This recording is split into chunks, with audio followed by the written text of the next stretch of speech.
Bon, une hépatite C, c'est une maladie du foie causée par le virus de l'hépatite C qui peut entraîner donc une maladie du foie, mais parfois aussi une atteinte qui peut intéresser les autres organes que le foie.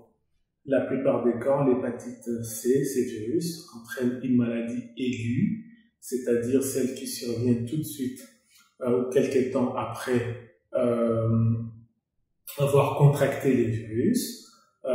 Et parfois, la maladie peut devenir chronique, c'est-à-dire s'installer et perdurer dans le temps et parfois donc rester à vie si le virus n'est pas traité.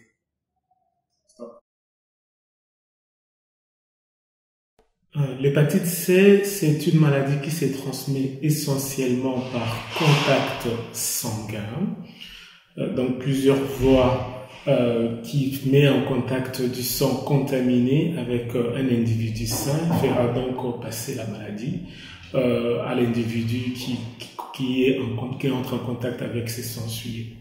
Donc cela se passe essentiellement par plusieurs voies. Dans notre pays, c'est essentiellement par la transfusion sanguine avec du sang ou d'autres produits sanguins non sécurisés ou pas insuffisamment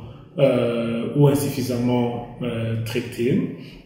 Une deuxième façon d'attraper le virus de l'hépatite C, c'est pour ceux qui utilisent des drogues, surtout par voie intraveineuse, avec échange des seringues, mais aussi quand on a eu une intervention ou un acte médical qui utilise de matériel pas stérilisé ou voire insuffisamment stérilisé, on peut donc contracter cette hépatite C.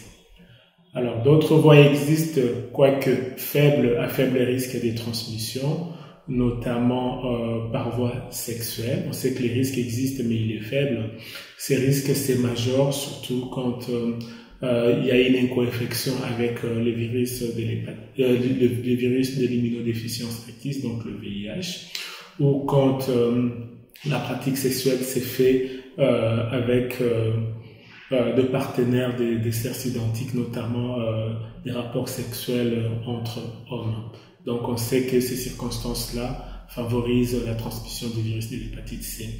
Il existe aussi un risque, mais tout aussi faible, d'une transmission, comme on dit, materno-fétale, c'est-à-dire une mère enceinte qui peut donner à son enfant le virus de l'hépatite C au moment de la naissance. Mais je répète, ce risque-là est très faible.